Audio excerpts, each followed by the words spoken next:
நீங்கள் பார்த்து கொண்டிருப்பது நமது ஹெவன் டிவி. அதிகாலையில் கர்த்தரை நீ தேடினால் தென்படுவார், உனக்கு முன் வருவார். முழு மனதோடு அவரை நீ கூப்பிட்டால் பதில் தருவார், வழி காட்டிடுவார்.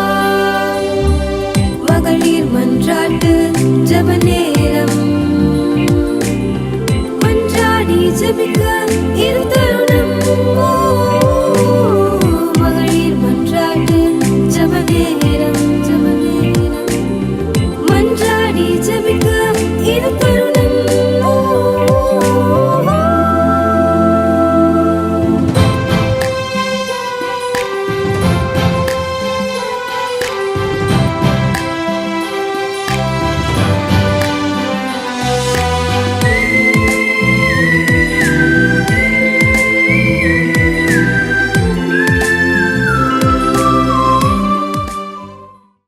Praise the Lord. கர்த்தரும் இரட்சகருமாகிய இயேசு கிறிஸ்துவின் நாமத்தில் மகளிர் மன்றாட்டு ஜெபம் மூலமாக உங்களை சந்திப்பதில் மிக்க மகிழ்ச்சி அடைகிறேன். இந்த மத்தியான வேளையிலும் கூட தேவனுடைய சமூகத்தில் கடந்து வந்திருக்கிற நாம் ஒவ்வொருவரும் அவருடைய திருமுகத்தை நோக்கி பார்த்து பிரகாசம் அடையும்படியாக வந்திருக்கிறோம். வேதம் சொல்லுகிறது, அவர்கள் அவரை நோக்கி பார்த்து பிரகாசம் அடைந்தார்கள், அவர்கள் முகங்கள் வெட்கப்படவில்லை. நாம் தேவ சமூகத்தில் வந்திருக்கிற நாம் ஒருபோதும் ஒரு காரியத்திலும் வெட்கப்பட்டு போவதில்லை. என் ஜனம் ஒருபோதும் வெட்கப்படுவதில்லை என்று தேவாதி தேவன் நமக்கு வாக்கு தந்திருக்கிறார். பிரியமானவர்களே, மன்றாடி ஜெபிக்கும்படியாக மகளிர் மன்றாட்டு ஜெபத்தின் மூலம் நாம் கூடி வந்திருக்கிறோம். அநேக காரியங்கள் ஜெபிக்க நம் முன்பாக உண்டு.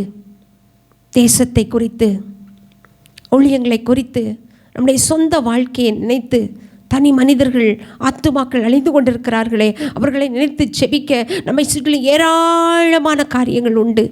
நாம் ஜெபிக்காமல் இருப்போமானால் கர்த்தர் நம்மை குறித்து மிகுந்த வேதனைப்படுவார். ஆகவே தான் நாம் ஒரு பாரத்தோடு ஜெபிக்கும்படியாக அந்த இடத்துல கடந்து வந்திருக்கிறோம். வேதத்தில் அநேக சம்பவங்கள் நமக்கு ஜெபத்தை குறித்து சொல்லப்பட்டிருக்கிறது. இந்த வேளையிலும் தேவனோடு நடந்த ஒரு மனிதன் சோர்ந்து போய் என்ன செய்வேன் என்று ஒளிந்து கொள்ளுகிற ஒரு அனுபவத்துக்குள் போன ஒரு காரியத்தை நாம் தியானித்து,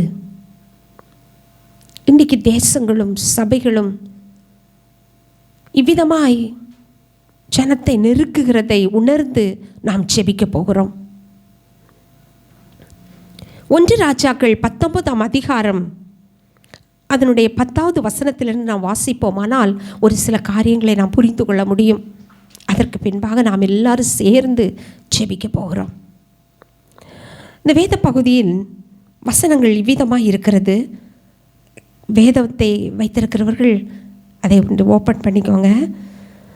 1 ராஜாக்கள் 19ஆம் அதிகாரம், பழைய ஏற்பாட்டின் 456வது பக்கம், 10வது வசனத்திலிருந்து வாசிக்கிறேன். அதற்கு அவன், சேனைகளின் தேவனாகிய கர்த்தருக்காக வெகு பக்தி வைராக்கியமாய் இருந்தேன். இஸ்ரவேல் புத்திரர் உமது உடன்படிக்கையை தள்ளிவிட்டார்கள். உம்முடைய பலிபீடங்களை இடித்து உம்முடைய தீர்க்கதரிசிகளை பட்டயத்தினால் கொன்று போட்டார்கள். நான் ஒருவன் மாத்திரம் மீதியாயிருக்கிறேன், என் பிராணனையும் வாங்க தேடுகிறார்கள் என்றான். இதை சொன்னது யாரு? எலியா சொல்கிறார், ஐயோ, நான் உமக்காக பக்தி வைராக்கியமாக இருந்தேன்ப்பா.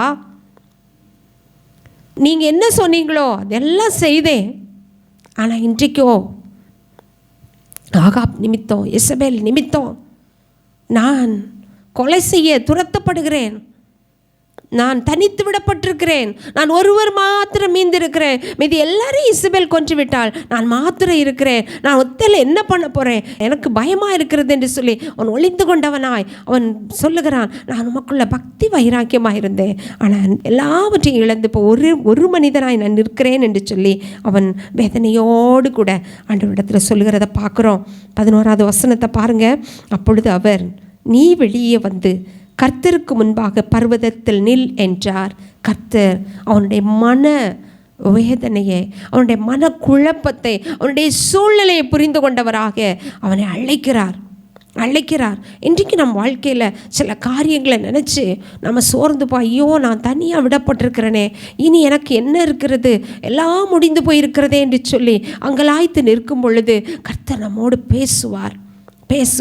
அவர் சொல்கிறாரு, வா வெளியே வந்த நில் என்று சொல்லி அவன் வெளியே நிற்கிறான். பர்வதத்துக்கு முன்பாக நில் என்றார். அப்பொழுது இதோ கர்த்தர் கடந்து போனார். கர்த்தருக்கு முன்பாக பர்வதங்களை பிளக்கிறதும் கண்மலைகளை உடைக்கிறதுமான பலத்த பெருங்காற்று உண்டாயிற்று. ஆனாலும் அந்த காற்றிலே கர்த்தர் இருக்கவில்லை. காற்றுக்கு பின் பூமி அதிர்ச்சி உண்டாயிற்று. பூமி அதிர்ச்சியிலும் கர்த்தர் இருக்கவில்லை. பூமி அதிர்ச்சிக்கு பின் அக்கினி உண்டாயிற்று. அக்கினியிலும் கர்த்தர் இருக்கவில்லை. அக்கினிக்கு பின் அமர்ந்த மெல்லிய சத்தம் உண்டாயிற்று. அதை எலியா கேட்டபோது தன் சால்வையினால் தன் முகத்தை மூடிக்கொண்டு வெளியே வந்து கெபியின் வாசலில் நின்றான். அப்பொழுது இதோ எலியாவே, இங்கே உனக்கு என்ன காரியம் என்கிற சத்தம் அவனுக்கு உண்டாயிற்று. பாருங்க, இந்த எலியா பயந்து ஒளிந்து கெபிக்குள்ளே ஒளிந்து கொண்டு இருக்கிறான். ராஜாவுக்கு பயந்து, இசபேலுடைய கட்டளைக்கு பயந்து, அவன் கொலை செய்யப்பட்டு விடுமோ என்று பயந்து ஓடி ஒளிந்து கிடக்கிறான். இதற்கு முற்பகுதியில் பார்த்தா இந்த எலியா எவ்வளவு வீரமாய் கர்த்தர் சொன்னா ஆகாப்புடைய அந்த தேசத்தினுடைய பாவத்தை நிமித்தம் இருக்கிற அந்த தேவ கோபத்தை சொல்லி அனுப்புகிறாரு. தேசத்தில் 3 வருஷத்துக்கு மழை பெய்யவும் செய்யாது, பனி வரவும் செய்யாது என்று சொல்லி அதை அப்படியே போய் தைரியமாக சொல்கிறான். அவ்வளோ தைரியமுள்ள ஒரு எலியா பயந்து போய் ஒளிந்து கிடக்கிறான். கேரி தண்டையில் ஓடி ஒளித்து கிடக்கிறான். அப்போது கர்த்தர் அவனை போஷிக்கிறார். தேசத்தில் பஞ்சம், கர்த்தர் அவனை போஷித்தார். இவ்விதமாய் அவனுக்காக அவன் கூடவே கர்த்தர் இருக்கிறதை அவன் அறிந்திருக்கிறான். ஆனாலும் மனுஷன் பயப்படுத்தும் பொழுது, மனுஷ வார்த்தைகள் தீவிரமாய் வரும்போது அவன் பயந்து போனான், ஒடுங்கி போனான். அவன் கெபிக்குள்ளே போய் தன் ஜீவன் தப்ப ஒளிந்து கிடக்கிறான். இப்போது கர்த்தர் அவனை அழைத்தார். அவன் கெபிக்கு வெளியே வந்து நின்ற பொழுது கர்த்தருடைய சத்தத்தை கேட்கிறான். அவர் பெருங்காற்றிலும் இல்லை, அக்கினியிலும் இல்லை, அவருடைய மெல்லிய சத்தத்தை அவன் கேட்டான். அவர் சொல்லுகிறார் 14வது வசனம், அதற்கு அவன் சேனைகளின் தேவனுக்காக வெகு பக்தி வைராக்கியமாய் இருந்தேன். இஸ்ரவேல் புத்திரர் உமது உடன்படிக்கையை தள்ளிவிட்டார்கள். உம்முடைய பலிபீடங்களை இடித்து உம்முடைய தீர்க்கதரிசிகளை பட்டயத்தினால் கொன்று போட்டார்கள். நான் ஒருவன் மாத்திரம் மீதியாயிருக்கிறேன், என் பிராணனையும் வாங்க தேடுகிறார்கள் என்றான். நான் பக்தி வைராக்கியமாய் நின்றேன் என்று சொல்லி மறுபடியும் கர்த்தரோடு அவனுக்கு இருந்த அந்த ஐக்கியத்தை, உறவை அவன் சொல்லுகிறான். ஆனால் கர்த்தரோ அதே ரொம்ப சிம்பிளாக எடுத்துட்டு சொல்கிறாரு, நீ தான் சொல்லிக்கிட்டு இருக்க, நீ மாத்திரம் இருக்கிறேன், நீ மாத்திரம் இல்லை, உன்னை போல 7000 பேர் இருக்கிறாங்கன்னு சொல்லி ஆண்டவர் அதை அவனுக்கு உணர்த்தி கொடுக்கிறார். பாருங்கள், அதனுடைய 15வது வசனத்தில் பார்ப்போமோ சொன்னால், அப்பொழுது கர்த்தர் அவனை பார்த்து, நீ தமஸ்குவின் வழியாய் வனாந்திரத்துக்கு திரும்பி போய் ஆசகேலை சீரியாவின் மேல் ராஜாவாக அபிஷேகம் பண்ணி, நீ ஏன் ஒளிஞ்சு கிடக்கிற? உனக்கு நான் இன்னும் ஊழியம் வச்சிருக்கிறேன், நீ போ, எழும்பு, வெளியே வா, போ, ஊழியத்தை நிறைவேற்று என்று சொல்லி அவனை எழும்பி வர செய்தார். அவன் எழுந்து நின்றான். இப்போது அவனுக்கு கர்த்தர் வேலையை கொடுக்கிறார், ஊழியத்தை கொடுக்கிறார். முதலாவது அவன் செய்ய வேண்டியது என்னவென்றால், அவன் ஆசகேலை சீரியாவின் மேலாக ராஜாவாக அபிஷேகம் பண்ணணும். பின்பு நிம்சியின் குமாரனாகிய யெகூவை இஸ்ரவேலின் மேல் ராஜாவாக அபிஷேகம் பண்ணி, ஆபேல் மெகலாவின் ஊரான சாப்பாத்தின் குமாரனாகிய எலிசாவை உன் ஸ்தானத்தில் தீர்க்கதரிசியாக அபிஷேகம் பண்ணு என்று சொல்லுகிறார். அடுத்து ஒரு தீர்க்கதரிசியை எழுப்பு, உனக்கு ஸ்தானத்தில் இன்னொரு தீர்க்கதரிசி எழுப்பு, நீ சோர்ந்தங்க விழுந்து கிடக்க வேண்டாம், ஓ ஸ்தானத்துக்கு இன்னொருவனை தருகிறேன், போ, அவனை அபிஷேகம் பண்ணு என்று சொல்லுகிறார். 17வது வசனம் பாருங்க. சம்பவிப்பதாவது, ஆசகேலின் பட்டயத்துக்கு தப்பினவனை யெகூ கொன்று போடுவான், யெகூவின் பட்டயத்திற்கு தப்பினவனை எலிசா கொன்று போடுவான். ஆனாலும் பாகாலுக்கு முடங்காதிருக்கிற முழங்கால்களையும் அவனை முத்தம் செய்யாதிருக்கிற வாய்களையும் உடைய 7000 பேரை இஸ்ரவேலிலே மீதியாக வைத்திருக்கிறேன் என்றார். நீ ஒருத்தன் மாத்திரம் இல்லை, இன்னும் ஒரு 7000 பேர் இருக்காங்க. நீ அதற்கு முன்பு ஒரு காரியத்தை செய்.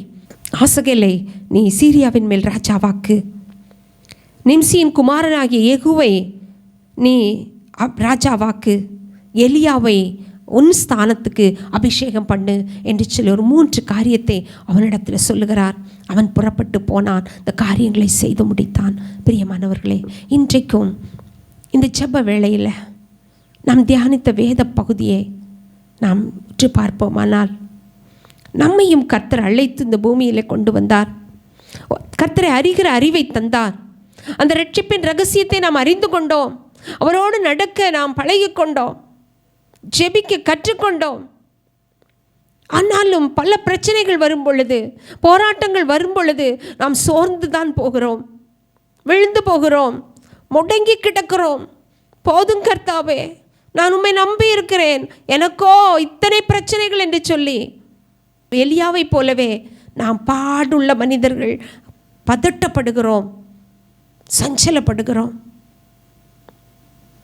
ஆனால் கர்த்தர் சொல்லுகிறார், நான் உன்னோடு இருக்கிறேன். நீ செய்ய வேண்டிய காரியங்கள் அநேகம் உண்டு. நீ போக வேண்டிய தூரம் வெகு தூரம். எழும்பு, வெளியே வா. நீ செய்ய வேண்டியதை உனக்கு நான் காட்டுகிறேன், போ, அவைகளை செய் என்று இன்றைக்கு கர்த்தர் தீர்க்க தரிசனமாய் சொல்லுகிறார். பிரியமான சகோதர சகோதரிகளே, நாம் முடங்கி கிடக்கிறோமா?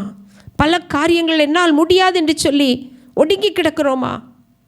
அவைகள் எல்லாம் விட்டுவிட்டு கர்த்தரை மட்டும் சார்ந்து கொள்ளுவோம். அவர் சத்தத்தை கேட்போம், அவர் சித்தத்தை செய்வோம். கர்த்தர் உதவி செய்வாராக. இப்போதும் இந்த வேத பகுதியின் அடிப்படையில் நாம் எல்லாரும் சேர்ந்து செபிக்கலாமா? ஹல்லேலூயா. முழங்கால் படியிட முடிந்தவர்கள் முழங்கால் படியிட்டுக் கொள்ளலாம். கர்த்தர் முதலாவது தேவ பிள்ளைகளுக்கு விரோதமாய் செயல்படுகிற கூட்டத்தை கர்த்தர் சந்திக்கணும். அவங்க மனமாறணும், அவங்களுக்குள்ள ரட்சிப்பு கடந்து செல்லணும். அதற்காக செபிக்க போகிறோம். ஒரு எலியா இத்தனை தூரம் பயப்படுவதற்கு காரணம் அந்த தேசத்தின் ராஜா, அந்த தேசத்தின் ராணி. இன்றைக்கும் தேசத்தில் பலவிதமான சூழ்நிலைகள், பயங்கரங்கள், விடுதலையோடு ஜனங்கள் வாழ முடியாத நிலைமைகள், எங்கு பார்த்தாலும் அச்சுறுத்தல்கள், பலவிதமான சோஷியல் மீடியாவினால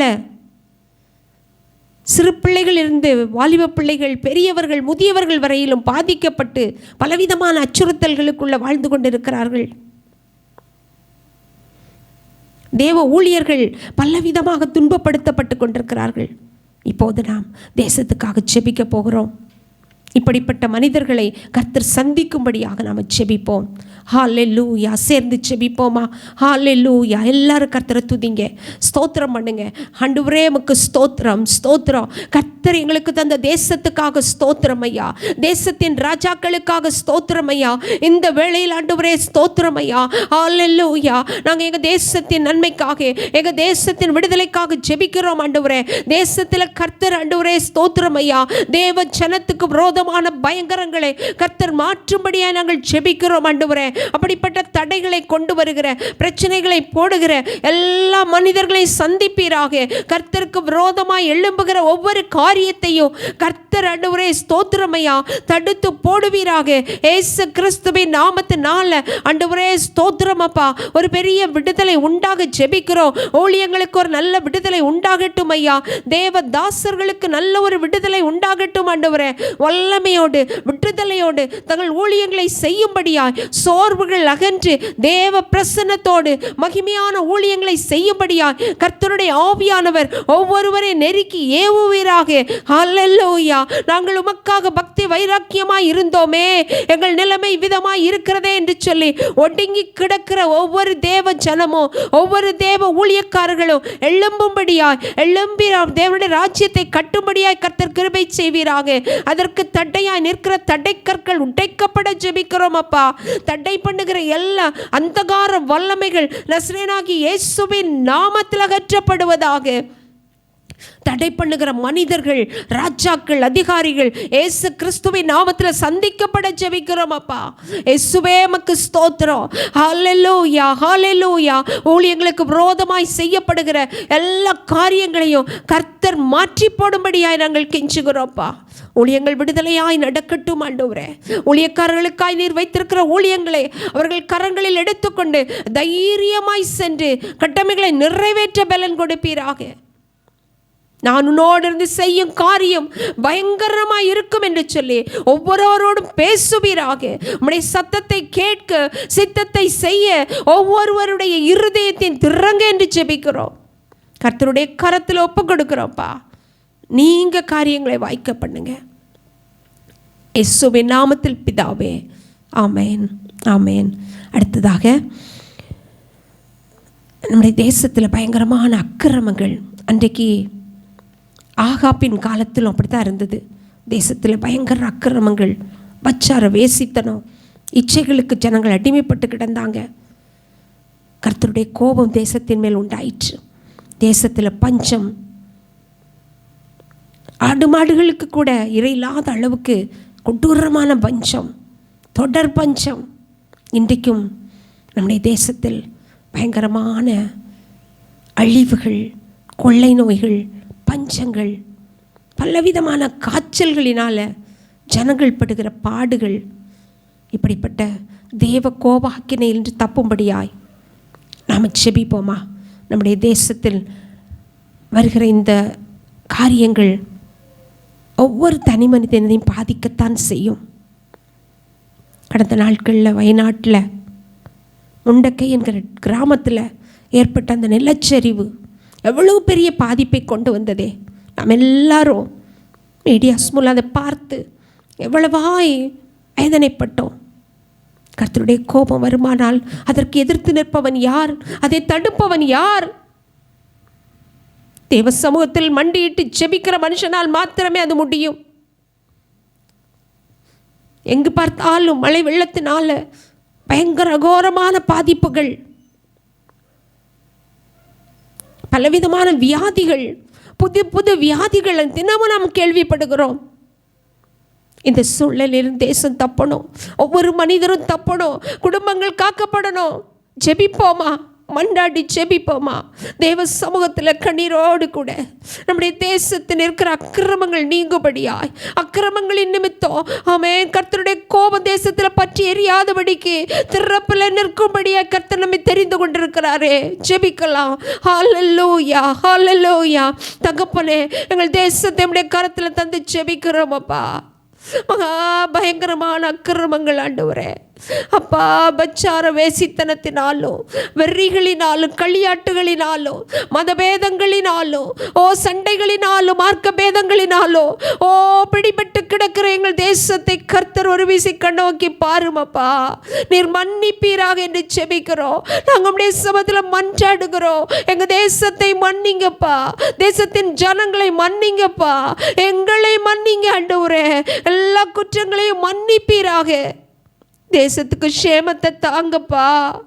தேசத்தில் இருக்கிற பஞ்சம் இயேசுவின் நாமத்தில் மாறட்டும் அப்பா. ஸ்தோத்திர ஆகார குறைச்சல் வராதபடி கர்த்தரப்பா நீங்க எங்களுக்கப்பா உதவி செய்யும்படியாய் ஜெபிக்கிறோம். எங்கு பார்த்தாலும் பொருளாதார வீழ்ச்சி ஆண்டவரே, பண நெருக்கடிகளப்பா, கடனால தொல்லைப்பட்டு தற்கொலைகள் பெருகி கொண்டிருக்கிறதப்பா. விடுதலை தாங்க என்று செபிக்கிறோம் ஆண்டவரே. கொள்ளை நோய்கள், பலவிதமான தீராத வியாதிகளினாலும் ஜனங்கள் பாதிக்கப்பட்டு கஷ்டப்படுகிறாங்களே ஆண்டவரே. அதன் மூலம் மன கஷ்டம், பண கஷ்டம், சரீர கஷ்டத்தினால வேதனைப்பட்டு ஒட்டிங்கி கிடக்கிறாங்களப்பா. நீங்க ஒரு விசை கண்ணோக்கி பாருங்கப்பா. எல்லாருக்கும் விடுதலை தாங்க ஆண்டவரே. விட்டு வைக்கிறதுக்கு உம்மால் மாத்திரம் தான்ப்பா கூடும். தேசத்தில் இருக்கிற அப்பா இயற்கை சீற்றங்களினால் வருகிற அழிவுகளுக்கு எங்கள் தேசத்தை தப்புவீங்கப்பா. மனம் இறங்குங்கப்பா, மன்னிங்கப்பா அப்பா. கூட்டம் கூட்டமாய் ஜனங்கள் அழிந்து கொண்டிருக்கிறாங்களே, ஒரு விசை மனம் இறங்குங்கப்பா. தேசத்தின்னப்பா ஜனங்களை சந்திங்க, பாவ உணர்வை போடுங்க ஆண்டவரே அப்பா. பாவம் என்று கூட பாராதபடிக்கு லாபத்துக்காக பிஸ்னஸ் பண்ற பிஸ்னஸ்கள் பெருகி போயிட்டப்பா. அதை மன்னிங்க ஆண்டவரே, மன்னிங்க. தேவ பிள்ளைகளும் உணர்வற்ற வாழ்க்கை வாழ்கிற பாவத்தை மன்னிங்கப்பா. பரிசுத்த ஆவியானவர் ஒரு விசை எங்களுக்காக பரிந்து பேசுவீராக. விடுதலையை தாரும் ஆண்டவரே.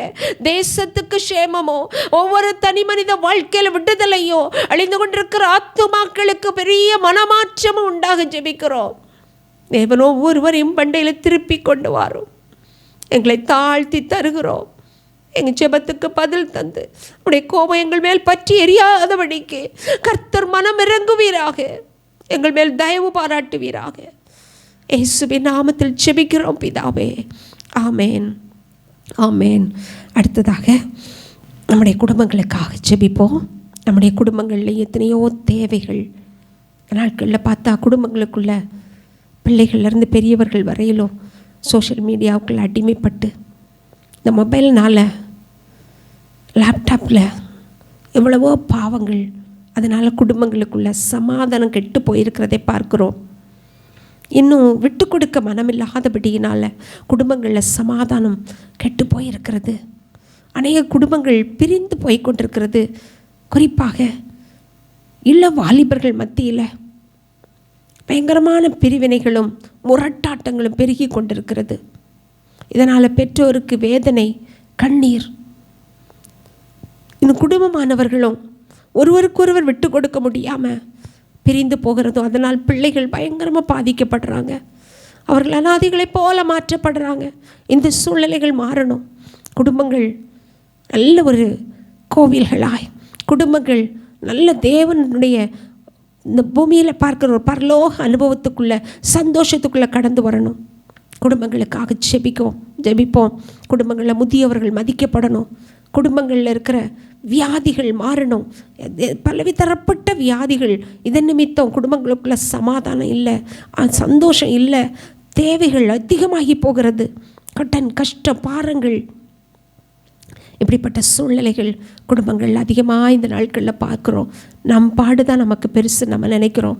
எங்கே திரும்பி பார்த்தாலும் ஒவ்வொருவருக்கும் மலை போல பிரச்சனைகளை இருக்கிறதை பார்க்கத்தான் முடிகிறது.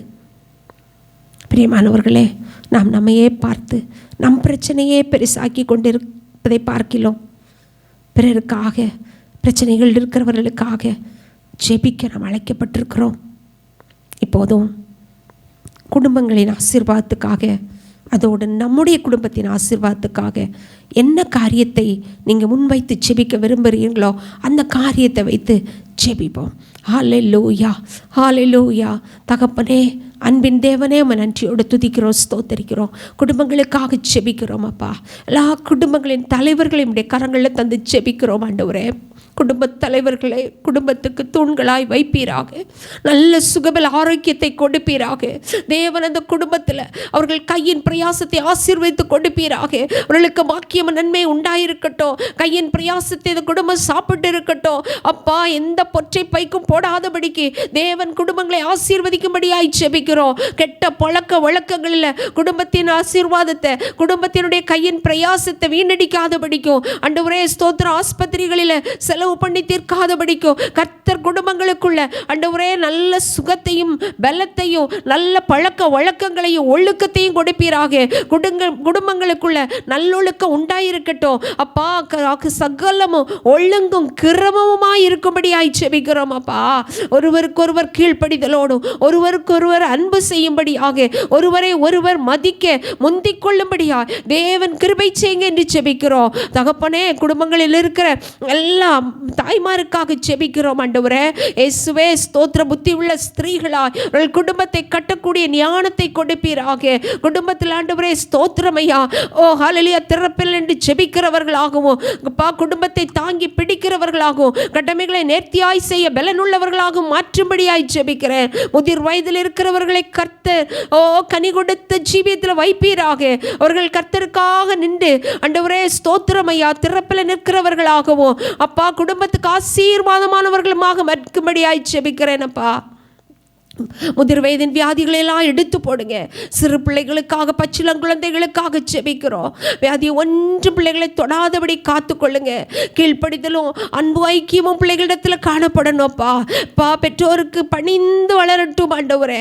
இயேசுவானவர் ஞானத்தில் வளர்த்தியிலும் மனுஷ தயவில் அதிகமாய் விருத்தி அடைந்து வளர்ந்தது போல பிள்ளைகள் ஆண்டவரே கர்த்தருக்கு பயந்து வளரட்டும் அப்பா. பெற்றோருக்கு கீழ்ப்படிந்து வளரணும் என்று ஜெபிக்கிறேன். இயேசுவே உமக்கு ஸ்தோத்திரம் அப்பா. ஒவ்வொரு குடும்பங்களுக்குள் இருக்கிற தேவைகள் சந்திக்கப்பட ஜெபிக்கிறேன். எல்லா தேவைகளையும் சந்திங்க ஆண்டவரே. வீண் செலவுகளுக்கு, விக்கினங்களுக்கு விலக்கி மீட்டு பாதுகாத்து கொள்ளுங்க. வீடுகளுக்குள்ள சமாதானமும் சேமமும் உண்டாகட்டும். ஒருவரை ஒருவர் அன்பினால் வாழ்த்தி கொள்ளும்படியாய், ஒருவரை ஒருவர் ஆண்டவரே ஸ்தோத்திரமையா தன்னிலும் மேலானவர்களாய் ஆண்டவரே மதிக்கும்படியாய் தேவன் கிருபை செய்யுங்க என்று ஜெபிக்கிறோம். குடும்பங்களுக்குள்ள உடைய நித்திய ஆசீர்வாதம் இறங்கட்டும் ஆண்டவரே. அவைக்குரிய நிலைமையில வளர்ந்து பெருகட்டும். ஜபஜீவி ஒவ்வொரு குடும்பத்துக்குள்ள உண்டாகட்டும். கர்த்தருடைய இரட்சிப்பின் கம்பீர சத்தம் குடும்பங்களுக்குள்ள எப்போது உண்டாகட்டும். குடும்பங்களுக்குள்ள எப்போதும் பாடலும் துதியும் எழும்பிக்கொண்டே இருப்பதாக உம்முடைய நாமம் மகிமைப்படட்டும் என்று ஜெபிக்கிறேன். ஒவ்வொரு குடும்பங்களையும் ஆசீர்வதியும். தாழ்த்தி உங்க திருக்கரங்களில் தருகிறோம் தகப்பனே. இந்த வேளையிலும் ஆண்டவரே ஹெவன் டிவி ஊழியத்துக்காக நாங்கள் ஜெபிக்கிறோம். தேவன் தாமே அல்லேலூயா. தகப்பனே, ஊழியத்தை நீங்கள் இன்னும் வல்லமையாக எடுத்து பயன்படுத்துவீராக. இதன் மூலம் செய்யப்படுகிற ஒவ்வொரு காரியத்திலும் என் தேவனுடைய அனந்த ஞானம் வெளிப்படட்டும் என்று ஜெபிக்கிறேன் ஆண்டவரே. தேவைகள் சந்திக்கப்படட்டும் அப்பா. ஸ்பான்சஸை கர்த்தர் இன்னும் ஆண்டவரை ஆசீர்வதித்து உயர்த்துவீராக. இன்னும் கொடுக்கிற கரங்களை எழுப்புவீராகப்பா. இதன் மூலம் சேர்ந்து நடத்தப்படுகிற ஒவ்வொரு ஊழியத்தையும் கர்த்தர் தாங்குங்க என்று ஜெபிக்கிறோம் அப்பா. மக்கு ஸ்தோத்திரம். நேபாள் ஊழியத்துக்காக, அங்கே நடக்கிற கல்வி படிக்காக, ஆலயங்களை ஆண்டவரை இன்னும் எழுப்பும்படியாக நாங்கள் ஜெபிக்கிறோம். அல்லேலூயா, மக்கு நன்றி அப்பா. இப்படியே கெவன்ஸ் கார்டனுக்காக ஜெபிக்கிறோம் ஆண்டவரே. கர்த்தரே கட்டி முடிப்பீராக ராஜா. அப்பா, ஃபீட் நேஷன் ஊழியத்தின் தேவைகளை கர்த்தர் அனுதினமும் சந்திப்பீராக. இதன் மூலம் ஆத்தும அறுவடை அனுதினமும் ஆண்டவரே ஹல்லேலூயா நிலவில்லாமல் இருக்கட்டும். ரட்சிக்கப்படுகிறவர்கள் அனுதினமும் சபைகளில் சேர்க்கப்பட ஜெபிக்கிறோம். தாழ்த்தி உங்கள் கரங்களிலே தருகிறோம். மீதியான நேரமெல்லாம் கூட இருங்க. எங்களை காத்து நடத்துங்க. இயேசுவின் நாமத்தில் ஜெபிக்கிறேன். ஜெபங்கள் எங்கள் ஜீவனுள்ள நல்ல பிதாவே, ஆமேன், ஆமேன். என் ஆத்துமாவே கர்த்தரை ஸ்தோத்திரி, என் முழு உள்ளமே அவருடைய பரிசுத்த நாமத்தை ஸ்தோத்திரி. என் ஆத்துமாவே கர்த்தரை ஸ்தோத்திரி, கர்த்தர் செய்த சகல உபகாரங்களையும் மறவாதே. ஆமேன், ஆமேன். God bless you all. ஜெபிக்கவும் கொடுக்கவும் என்று தான் உணர்ந்தேன். சமைக்கவும் துவைக்கவும் என்று நான் இருந்தேன். ஜெபிக்கவும் கொடுக்கவும் என்று தான் உணர்ந்தேன். முழங்காலில் நின்று துவக்கம் புதிதானது. தாவினால் துதித்தேன், நன்னாளாய் பிறந்தது.